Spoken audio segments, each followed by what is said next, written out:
Oui, bonsoir à tout le monde. Je crois bien en ce qui concerne ces matchs, ça va pas être un match facile pour la Guinée. Pourquoi? Parce que notre qualif se joue aujourd'hui. Donc, on a vu cette formation ougandaise qui avait perdu lors de son premier match, mais cela ne veut pas dire qu'on doit directement enterrer cette équipe ougandaise. Donc, aujourd'hui, la Guinée doit se donner à fond. La Guinée doit faire tout pour gagner ces matchs-là pour se qualifier. Vous avez vu la composition de Souleymane Abedi Camara. Je crois bien qu'en termes de football aujourd'hui, il y a une certaine logique qu'il faut respecter. Et c'est clair qu'on aime le dire, une équipe qui gagne ne mérite pas d'être remaniée.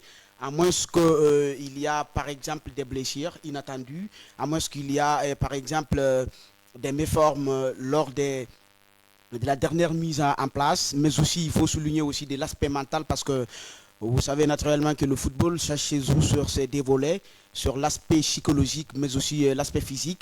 Et aujourd'hui, on a vu dans le changement, dans ce classement, il n'y a que Moussa Moïse qui va céder sa place à Nyanya Bari.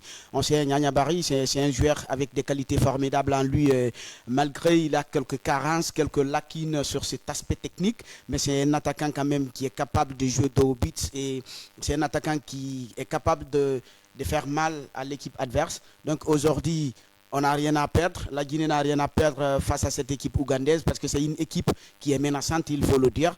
Déjà, jouer contre une équipe organisatrice qui a déjà perdu un match, ça va être compliqué parce qu'aujourd'hui, ils vont faire des mobilisations à l'interne, c'est-à-dire le stade risque d'être quasi rempli aujourd'hui et étouffé. Et les joueurs guinéens, même on sait déjà notre championnat, souvent les stades ne sont pas remplis, donc ça c'est un effet qui va peut-être se poser sur les joueurs. Donc, mais je sais déjà que cette équipe, c'est une équipe aussi qui a beaucoup de qualité parce que si nous prenons ces schémas tactiques-là, vous verrez carrément qu'au milieu du terrain, Abedi parfois essaye de jouer avec 4 milieux du terrain. Vous avez Dramé Ousmane, vous avez Lansana Silla Singala, mais vous avez notamment Alassane Nengolan Dimilo, mais aussi Mohamed Bangora de Diafia Cantona. Donc à chaque fois qu'on a le ballon, il y a de ce qu'on appelle ici ces milieux de terrain qui se regroupent. Et surtout quand on a des milieux de terrain qui n'ont pas les mêmes qualités, parce que Cantona c'est un joueur qui est très calme, mais qui est capable de créer la différence qu'à chaque fois qu'il touche le ballon, il est très très mûr dans la tête. Donc il a de la maturité dans ce qu'il fait et on sait Ousmane Dramé c'est le patron en un mot de ce milieu de terrain. Donc aujourd'hui la Guinée n'a pas du tout droit à l'erreur. C'est une équipe qui doit se donner à fond. C'est une équipe qui doit laisser l'arbitre aussi souffler le match parce que souvent il y a ces problèmes qui se trouvent au côté guinéen. On aime trop mettre pression sur l'arbitre pour dire que bah, l'arbitrage a joué sur nous.